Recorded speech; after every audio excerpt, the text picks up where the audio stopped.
Sabares.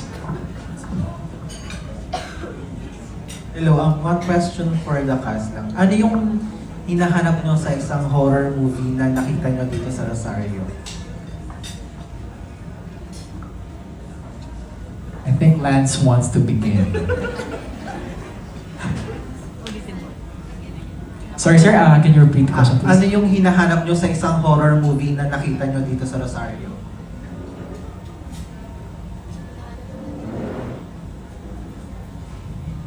Hinahanap ko sa isang horror movie na dito sa Rosario. It talks about tradition and culture, I think. Because of the Filipinos and how they react towards pamahiin. So, it's really a big what if movie. What if hindi natin to susundin, or what if we're not gonna do this? So, yeah, it talks about tradition and realism, I think. Thank you. Yep. Miss Meg? Yeah, all good. Jaisky? Siguro same with Lance is yung tradition kasi ang Pilipino gusto nila lagi makaka-relate sila eh. That's why grabe yung hit palagi yung mga drama series natin dito sa Pilipinas kasi gusto ng mga Pinoy nakaka-relate sila. So I guess, you know, dahil nakatugon siya or naka-connect siya when it comes to tradition ng mga Pilipino, kaya yun yung maganda rito na nakita namin or nahanap namin kasi makaka-relate talaga sila. And at the same time, ang gusto kasi, I don't know, I don't speak for everybody, pero ako kasi parang pag sinabi mong horror, it's not just how the horror looks like eh, yung ghost or whatsoever, eh, yung antagonist or what. Parang yung gulat factor eh. Yun naman talaga yung nagbibigay ng katatakutan eh. So I guess, maraming gulat kayo talaga na abangan dito. So, and pati syempre yung mismong si Rosario, nakakatakot talaga siya kasi ilang beses ako nagugulat sa taping na nandun na pala siya. Hindi ko alam, script reading na sa doon pala siya, ilang beses na nagugulat. So, feeling ko, isa yun sa maganda dito sa movie na pwedeng makarelate at talagang magugustuhan din ng mga manonood. So, Aubrey, you wanna say something? Ako, ang hinahanap ko na nasa movie namin Rosario, yung mga jump scares. Jump scares. Pati yung mga, like, trauma na mabibigay niya sa audiences. And of course, learnings din. Sa bawat horror films naman, hindi lang naman ikaw matatakot, may matututunan ka sa pagkatapos mo manood. So, yun. That is very true. Okay, there we go. Maraming salamat po. Okay, nasagot po ba yung ayos? Maraming salamat. Up next, let's have from Inquirer, Miss Dalian Carvajal. Philippine star na. Sorry. It's okay. Stand corrected. Hi, Berna. For the cast, fun question lang. Kasi it's about death, no? Kung merong famous celebrity na namatay na parang pwede niyong hilingin na mag-apparition sa inyo, parang multuhin kayo, sino yun? And ano gusto niyong tanungin sa celebrity na yun? Pwedeng local or foreign, just for fun, kasi parang serious na usapan. Oh, ayan. Sisimulan natin kay Miss Suzette. Ayan. Miss Suzette, you wanna share something? Siyempre, unahin ko nanay ko. Of course. Oh, of course, I want to make sure that, happy siya where she is. And that, of course, the family's really proud of what she's done to not just the Tagalog films, but also the Visayan films. And actually, nagpakita na siya. Pero nakita ko naman na nakasmile siya. And I wouldn't mind having another experience with her again. Because, Mom was a larger than life para sa akin. Icon. Iconic. Yes. Miss Bernadette. The first name that came to my mind was Princess Diana. Wala. Gusto ko lang siyang makausap. Gusto kong malaman kung maybe anong sasabihin niya dahil I know yung time na yon sikat na sikat siya. So at that time, I was probably high school, college. So I know na she's a really hands-on mom sa kanyang mga anak. Mahal niya yung mga anak niya in spite being busy with her duties as a Princess Diana. So yun, gusto kong malaman anong gusto niyang sabihin sa mga anak niya ngayon. And who really killed her? Pwede naman. Yun, oo, probably. I just want to, kasi baka hindi nyo alam yung mother ko, my mom was Gloria Sevilla, para dun sa mga bagong sa entertainment business. There we go. Okay. Miss Rose Van? Yes, ako sana yung papa ko eh. Pero since nabigyan ako ng chance, sige, gusto kong mapanood si Michael Jackson. Pareho tayo. Kasi pangarap ko talaga siyang mapanood eh. Lalo na ngayon na feeling ko kaya ko nang bumili ng ticket para makapanood. Yun po yung gusto ko sana. Yun yung pangarap. Ako, ayoko po sana. Natatakot ako. Parang nakakalungkot po na nawala sila. Pero okay lang po ako na huwag na sila magpakita. Pero dahil fun-fun lang naman po ito. Siguro ang sasagot ko si Whitney Houston para makasakali mag-collab kami. I'm sure. Mag-duet kami. Collab from the other world. Ako po, wala po akong mag-isip, pero ayoko din po na multigit po ako kasi parang takot din po ako. Baka po hindi pa ako matulog po na maayos. Mabangungot pa ako po. Baka ako pa po yung mamatay. Hypothetical lang. Sorry lang po. Ako si Kobe Bryant. Sorry po yan. Kasi Naunahan sila. iniyakan ko rin kasi si Kobe talaga. Bago pa ako pumasok ng taping nung nakita ko yung balita, akala ko nga peke, so tumulog ulit ako. Pag-isip ko wala, totoo pala talaga siya. Then, ewan ko, si Kobe kasi talaga idol ko ng basketball ever since. All-time favorite ko talaga siya. Pero gusto ko lang siya magparamdam na bigyan niya ako ng basketball skills niya.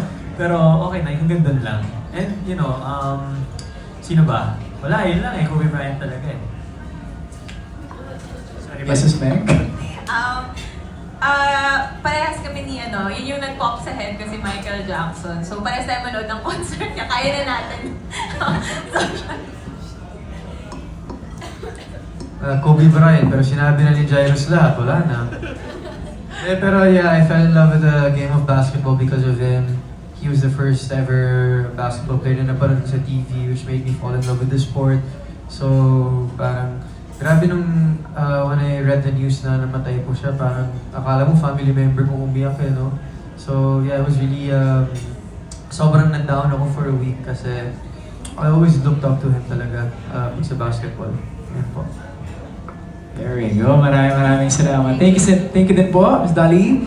Okay, up next, let's have from Marites University, Junardo. Ba yan? Dang tanong kay Lance, kung naghaharana ka pa ba kay Aubrey? Kung hinaharana ko si Aubrey. Oh, gusto mo ba haranahin kita ngayon? Anong kinakanta mo pa ba yun? With the backlash that I received, siguro mag-change song na po ako sa next kong mga pageant na kakantahin po kasi hindi po naging maganda yung effect niya. Pero the thing is... Di ba? How do you feel that? Na-apektuhan ka ba doon? Na-trauma ka ba? Hindi naman kasi, well, medyo ina-attack naman din ako for a time pero di naman ako masyado nagpa-apekto. It's just that mag-change na lang ako ng kanta. But the thing is, lagi ko siyang kinakanta. Ba't ngayon lang siya Tatapat doon? naging viral? So, At least hindi yung kanta, yung ginawa mo, hindi yung pagkanta mo ang pinasya yun, at di least ba? hindi yung sa pagkanta ko. Oo. So, Time kasi. Ano feeling mo, Aubrey? Aubrey, nung nag-viral siya, anong suporta binigyan mo sa kanya? Tawang-tawa po ako sa well, nung after niya mag-perform, nagsabi siya sa akin na, di ba parang, ganyan. Sabi ko, bakit? Tapos may mga cry face. Sabi ko, ano nangyari? Like, okay ba yung song mo? Ganon. Sabi niya, feeling daw niya magbabiral siya. Kasi lumabas yung video, well, nag-viral na po. Pero ang ginawa ko naman, like, ginawanan ko lang. Sabi ko, okay lang yan. Kung i-bash ka man na at least, publicity pa rin. At least that. actually, si Jairus nag-send sa akin nun. So, mga, anong oras mo sinend sa akin? Sino? Si Jairus. Jairus, ano bang ginawa mo kay Lance? Grabe ka naman kay Inash Lance. niya. Sabi niya sa akin, bye, ano nangyari sa'yo? So, sinend niya sa akin 9 PM na sa mga 60,000 views pa. Pagdating ng 11 PM, bigla naging 5 million views. Dami, di ba? So, Laki naging na 5 kinita million mo na. ron, di ba? Wala, yun Si lang. Jairus, ano Jairus? Lumabas lang siya bigla sa feed ko eh. Tapos sinend ko sa kanya, hindi pa na-gets at first. Sabi niya, bakit anong meron? Tapos sabi ko, sige panoorin mo ulit. Tapos yun na niya, ay, sabi niya. Tapos ayun, nararamdaman ko na eh. So, gumagano sila pero wala, parang you know, ganun shall talaga, happen. di ba? So, yan. Oo. Okay, tama. Kasi nawa naman ni Aubrey. Teka, tanong ko muna, Lance, may relasyon na ba kayo? May ang dami nagtatawa na. Ang dami kinikilig. May relasyon na ba kayo? You answer, please. Kung may relasyon po kami, Ba't nahihiya kayo? Kami lang to. Huwag kayong matakot. sa bagay tayo lang na Tayo lang lalabas dyan. Oo. Hindi, ayaw pa sagutin. Kala nila may tinatago tayo. Wala, we're really good friends po talaga. Okay. Opo. Sabi ko nga po, siya yung closest guy friend ko sa show business. Eh. Like, I really trust him sa lahat ng bagay. Ganun. Yun. Gwapo ni Lance, Aubrey, Opo nga po, opo. Ha? Opo po, no? Gwapo, di ba? Opo. Oo. Sino ba to? Nagkaroon ba sila na eksena sa movie na sila magkasama na parang tinatatakot sila? Meron ba sila doon, direct? Meron po parang threatened na si Aubrey kasi marami na po nangyayari sa family nila. Pero nung pumasok si Lance parang, Knight in Shining Armor. Oh. parang gano'n, 19 shining armor siya ni parang we got this. Yumakap siya. Opo. Paano yakap na yun, direct? Pero nasa script po yun. Feeling ko si Sir ay fan na ng Lance Free. Parang natutuwa din po kayo kay Lance at Aubrey. Si Lance daw na may nakapansin nung sinabi ni Aubrey na good friends, nag-sad face si Lance. May nakapansin, Lance, ang dami, nakuha na ka ng mga video. Do you wanna defend, bro? Yeah, whatever she said, sige, yun na lang ba yung paniwalaan natin? Grabe ka naman. O sige, anyway. Tanong ko lang ito tapos na yung masaya. Ito, marunong ba kayo mag-rosaryo? Before po ako, pero iba po na yung religion ko ngayon. Born again Christian na po ako, so hindi ko na po pinapractice yung pag-rosary. Ako si Suzette, alam mo, di ba? Ikaw, Bernadette, marunong ka pa rin? Ikaw, Suzette, ikaw na raw yung bagong Angie Ferro dahil nananakot ka ngayon.